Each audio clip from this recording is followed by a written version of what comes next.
A Course in Miracles, Lesson 327. I need but call and you will answer me. I am not asked to take salvation on the basis of an unsupported faith. For God has promised he will hear my call and answer me himself. Let me but learn from my experience that this is true, and faith in him must surely come to me. This is the faith that will endure, and take me farther and still farther on the road that leads to him. For thus I will be sure that he has not abandoned me and loves me still, awaiting but my call to give me all the help I need to come to him. Father, I thank you that your promises will never fail in my experience, if I but test them out. Let me attempt, therefore, to try them, and to judge them not. Your word is one with you. You give the means whereby conviction comes, and surety of your abiding love is gained at last. Lesson 327. I need but call, and you will answer me.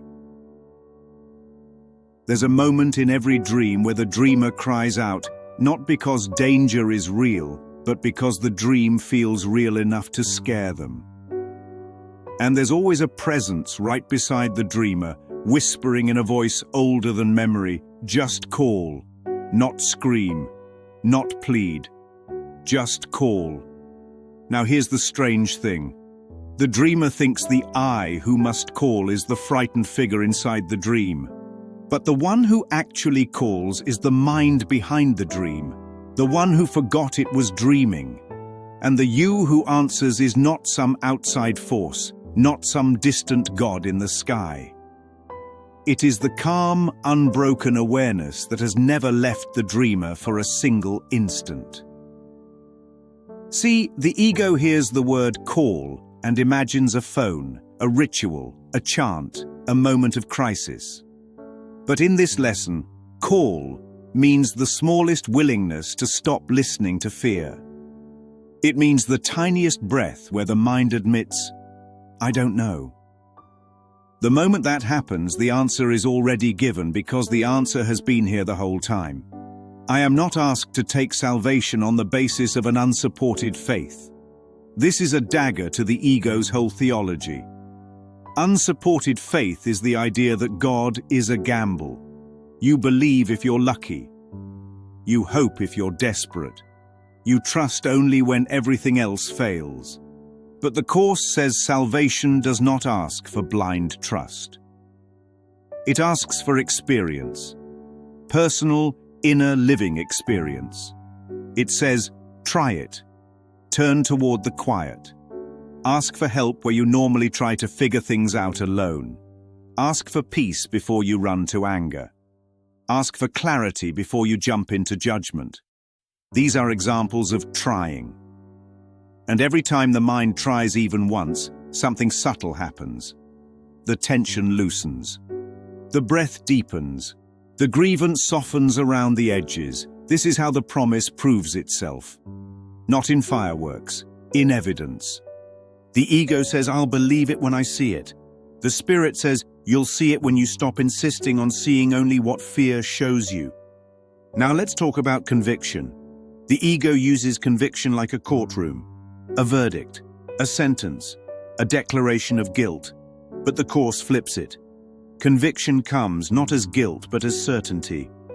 The kind of certainty that doesn't come from belief, it comes from seeing. Imagine a kid learning to ride a bike. On the first try, the parent doesn't say, trust me blindly. They say, just try. The kid wobbles. The kid panics. The kid feels the hand on the back, holding them steady. That moment, the awareness of the steady hand, that is conviction, not belief, experience. Now imagine the Holy Spirit the same way. There's a hand at the center of the mind that never lets go. Call once, really call, and the mind feels it. Then conviction begins. I am not alone. I have never been alone. That's why the lesson says, His promises will never fail in my experience if I but test them out. Test them out means pause before reacting, pause before attacking, pause before assuming the worst, pause before listening to the voice of fear. The pause is the call. The peace that follows is the answer. And the certainty that rises afterward, quiet, steady, unmistakable, that is conviction. The ego thinks God abandoned the dreamer. But the dreamer abandoned God and then swore it was the other way around. Call once and the lie collapses. Call twice and the old belief trembles. Call every day and the dream begins to thin. Until one day the dreamer realizes the answer has been present long before the call was ever spoken. And that is lesson 327. Call, and the answer reveals itself as the very mind that called.